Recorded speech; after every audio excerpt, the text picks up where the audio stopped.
Hello friends, इस part में हम मध्यकालीन भारत के बारे में पढ़ेंगे। मध्यकालीन भारत को तीन पार्ट में बांटा गया है: दिल्ली सल्तनत, मुगल काल और यूरोपीय कंपनियां। सबसे पहले अपन दिल्ली सल्तनत की बात करते हैं। मध्यकाल में सबसे पहले मोहम्मद बिन कासिम भारत को लूटने की दृष्टि से अरब प्रांत से प्रवेश किया।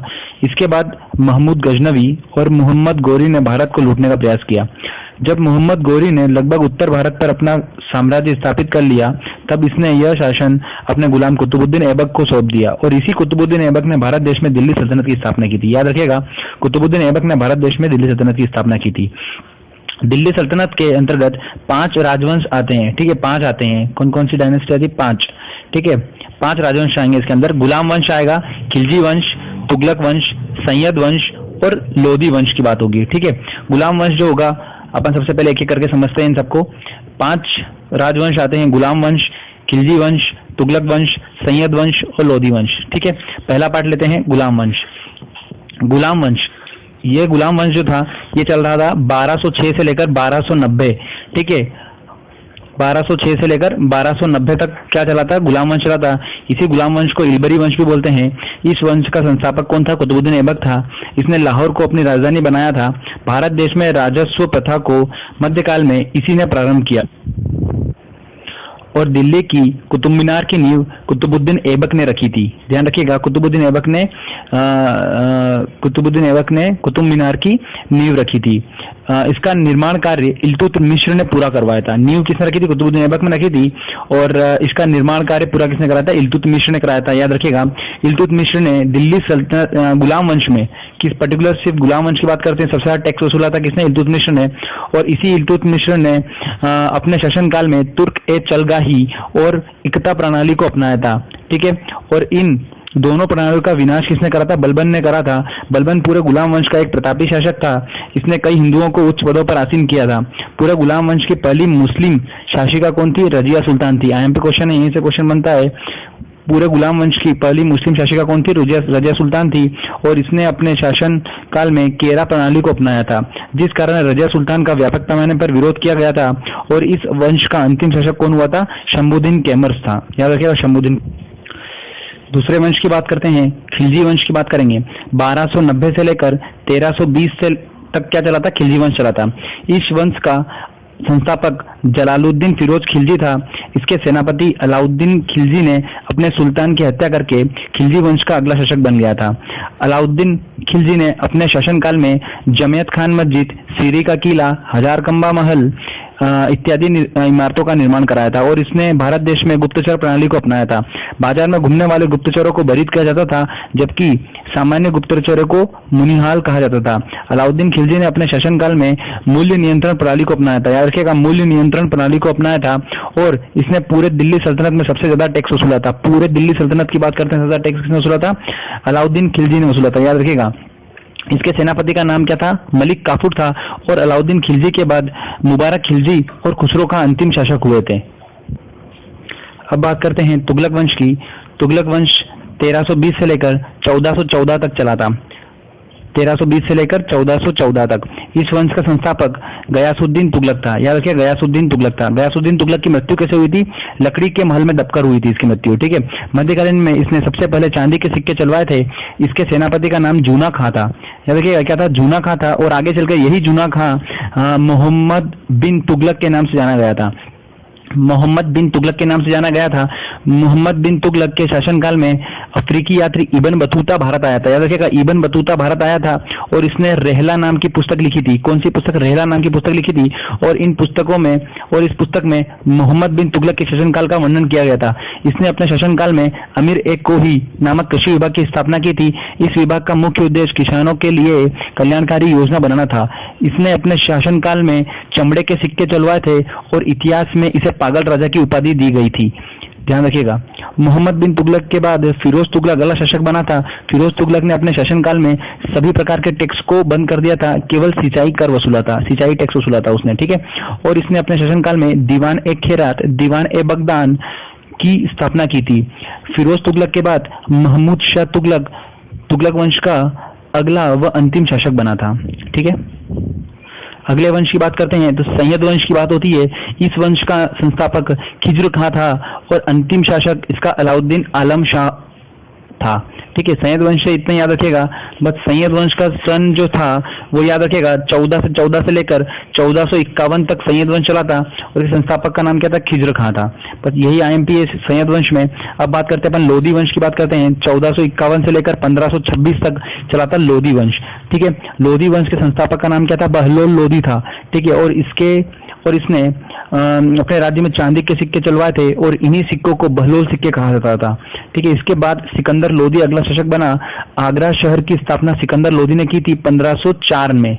याद रखिएगा, आईएमपी क्वेश्चन है। 1504 में आगरा शहर की स्थापना की थी सिकंदर लोधी ने और अलाउद्दीन खिलजी के बाद इसने सबसे ज्यादा टैक्स वसूला था पूरी दिल्ली सल्तनत में। ठीक है, और अंत में 21 अप्रैल 1526 ये डेट याद कर लीजिएगा। 21 अप्रैल 1526 को पानीपत के प्रथम युद्ध में बाबर ने लोधी वंश के अंतिम शासक इब्राहिम लोधी को युद्ध में पराजित कर मुगल साम्राज्य की स्थापना कर दी थी। याद रखिएगा, बाबर ने 21 अप्रैल 1526 को फाइनली इब्राहिम लोधी को युद्ध में पराजित करके मुगल साम्राज्य की स्थापना कर दी थी और यहाँ पर खत्म हो जाता है अपना दिल्ली सल्तनत, पूरा यहाँ पर खत्म हो जाता है।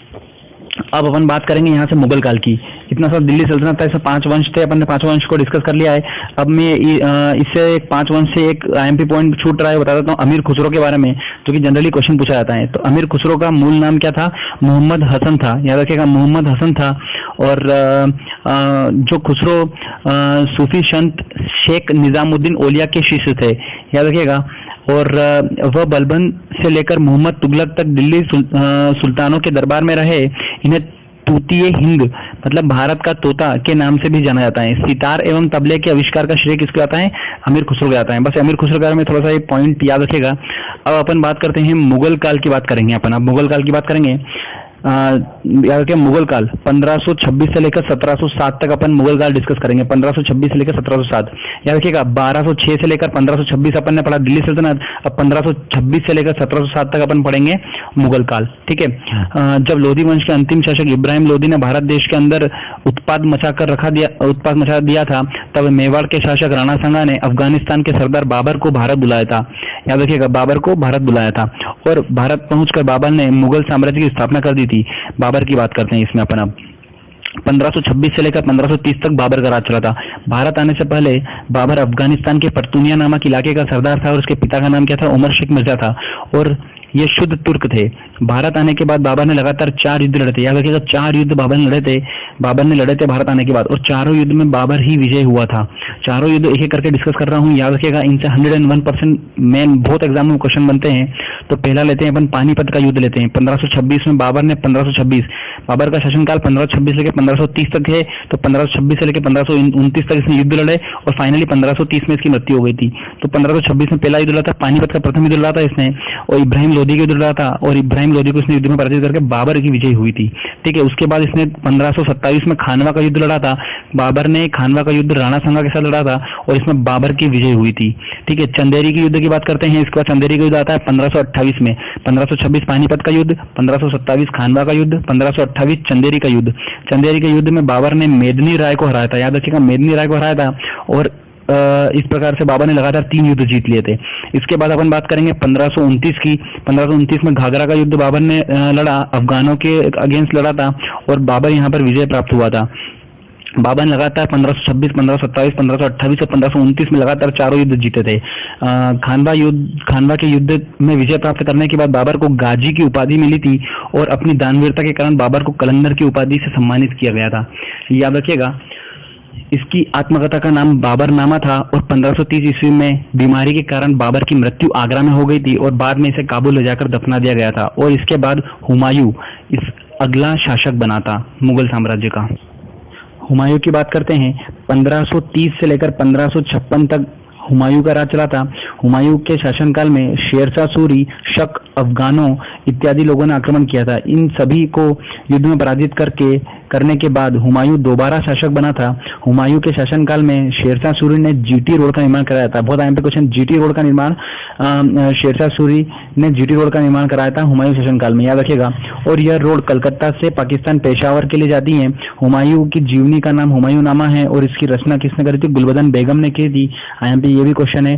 1556 ईस्वी में 1556 ईस्वी में हुमायूं की मृत्यु शेर मंडल नामक पुस्तकालय की सीढ़ियों से गिरकर हो गई थी। याद रखिएगा, आईएमपी क्वेश्चन है।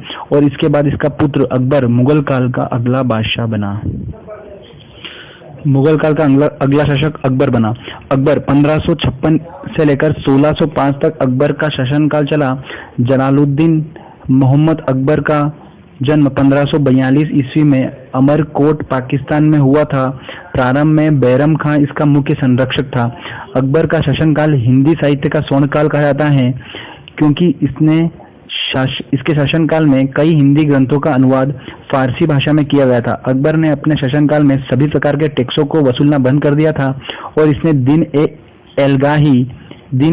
एलहाई धर्म की स्थापना की थी और इसके अनुसार सभी धर्म समान होते हैं। दिन ए इलाही स्वीकारने वाला पहला व्यक्ति अकबर था और पहला हिंदू बिरबल था। ध्यान रखना, अकबर के दरबार में 9 रत्न रहते थे। इन 9 रत्नों में बिरबल, तानसेन, मुल्ला दो प्याजा, अब्दुल रहीम खाने खान, मानसिंह जो कि इसका सेनापति था, राजा टोडरमल, फेजी, अबुल फजल इत्यादि शामिल थे। इनमें से बिरबल अकबर का प्रसिद्ध सलाहकार था।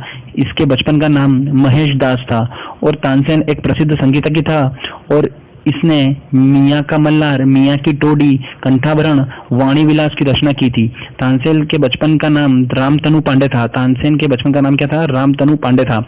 अकबर के दरबार में अब्दुल समद एक प्रसिद्ध चित्रकार था, जबकि मुनीम खां पहला दीवान था। इसके प्रशासन की सबसे छोटी इकाई ग्राम थी। अकबर ने पानीपत के द्वितीय युद्ध में 1556 ईस्वी में सिकंदर सूरी के सेनापति हेमू को युद्ध में पराजित कर 1556 में, याद रखिएगा, भारत में उत्तरी क्षेत्र पर कब्जा जमाया था। और इसके बाद इसका पुत्र सलीम मुगल काल का अगला शासक बना था। याद रखना, एक आईएमपी पॉइंट है कि बुलंद दरवाजा अकबर ने ही बनवाया था गुजरात विजय पर। ठीक है, अब बात करते हैं सलीम जहांगीर की, जो कि अकबर के बाद मुगल काल का अगला शासक बना था। सलीम जहांगीर 1605 से लेकर 1627 तक सलीम जहांगीर का शासन चला था। अकबर ने अपने पुत्र का नाम प्रसिद्ध सूफी संत शेख सलीम चिश्ती के नाम पर सलीम खां रखा था। पूरे मुगल वंश में सबसे न्याय का देवता कहा जाता था। किसको? सलीम जहांगीर को। 1611 ईस्वी में इसने जलंधर के शासक को युद्ध में पराजित कर उत्तर पूर्वी क्षेत्र पर कब्जा जमा लिया था। किसने? सलीम जहांगीर ने। इसकी बेगम का नाम मेहरुनिसा था। क्या था? मेहरुनिसा था। और यह फारस के सुल्तान मिर्जा गयास बेग की पुत्री थी और इसे ही नूर जहां के नाम से जाना जाता था। जहांगीर का काल चित्रकारी का स्वर्ण काल कहा जाता है क्योंकि इसके शासनकाल में चित्रकारी अपनी चरम सीमा पर थी। जहांगीर के बाद इसका पुत्र खुर्रम मुगल वंश का अगला बादशाह बना था। खुर्रम, याद रखिएगा, खुर्रम को ही शाहजहां बोला जाता है। ठीक है, तो कंफ्यूज मत होना। खुर्रम जो कि अगला शासक बना था। शाहजहां का शासनकाल चला था 1627 ईस्वी से लेकर 1657 तक। किस चला था? शासन चला था शाहजहां का।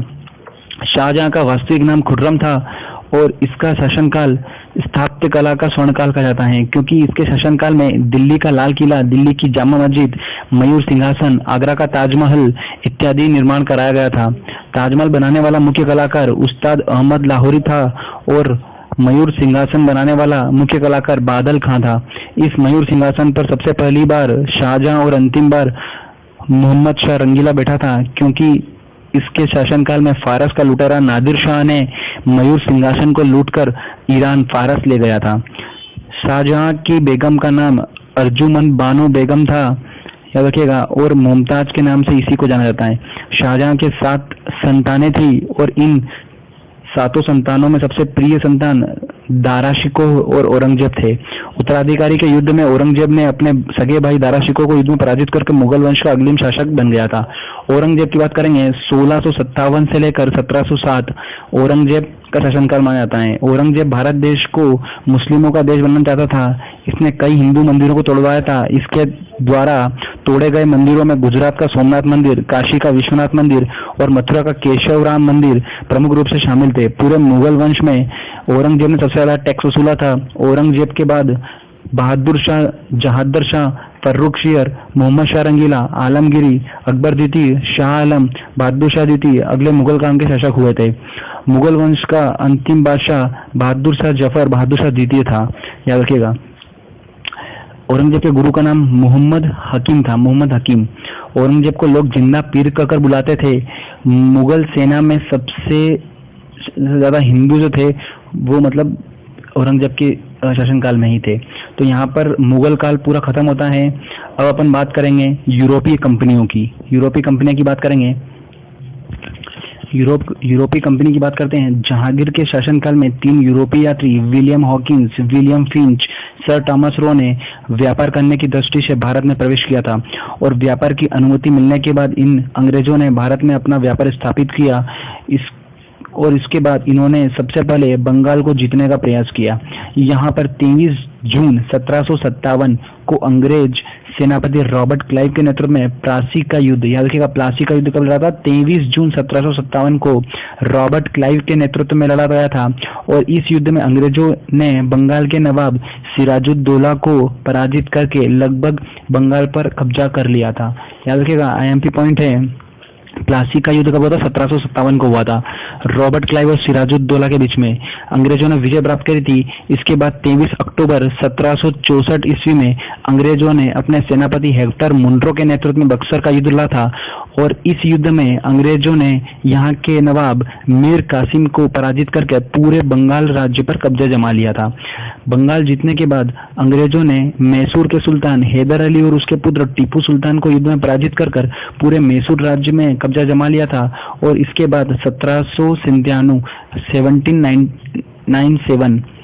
ईस्वी में इन अंग्रेजों ने मुगल वंश के शाह आलम को पराजित कर दिल्ली पर कब्जा जमा लिया था और बाकी बचे हुए छोटे छोटे राज्यों को इन अंग्रेजों ने फूट डालो और शासन करो नीति से ब्रिटिश साम्राज्य में मिला लिया।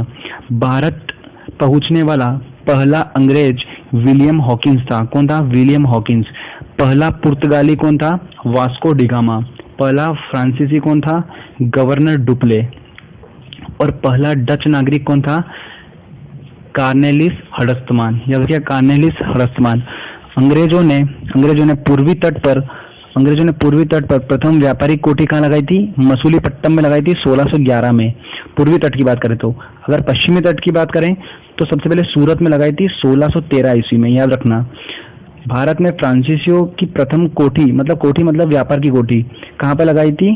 सबसे पहले इन्होंने सूरत में लगाई थी, 1668 में स्थापित की थी।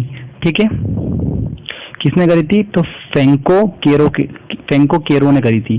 ठीक है, अंग्रेजों ने पश्चिम भारत में सूरत, दक्षिण भारत में आंध्र प्रदेश, पूर्वी भारत में कोलकाता और उत्तरी भारत में दिल्ली में अपनी व्यापारिक कोठियां स्थापित की। भारत में अंग्रेजों द्वारा निर्मित पहला बैंक कौन सा था? Bank of Hindustan. याद रखिएगा, बैंक ऑफ हिंदुस्तान की स्थापना कब हुई थी? 1770 ईस्वी में कोलकाता में हुई थी। अलेक्जेंडर कंपनी के द्वारा की गई थी। 1761 की बात करते हैं, 1761। याद रखिएगा। इसके बाद एक आईएमपी पॉइंट बता रहा हूँ मैं, पानीपत का तृतीय युद्ध के बारे में कुछ आईएमपी पॉइंट बता रहा हूँ। 1761 में पानीपत का तृतीय युद्ध हुआ था। मराठों और अहमद शाह अब्दाली के बीच में हुआ था, जिसमें अहमद शाह अब्दाली की विजय हुई थी। तो यहाँ पर मध्यकालीन भारत खत्म होता है। दोस्तों, इस वीडियो को आप अच्छी तरह सुनिएगा। 5 से 10 बार आप इस वीडियो को सुनेंगे, आपको हमेशा के लिए याद हो जाएगा। उसके बाद बस रिवाइज करने की भी जरूरत नहीं होगी आपको, आपके दिमाग में आंसर रहेंगे, पेपर में आप इजीली बना सकते हैं। Thank you.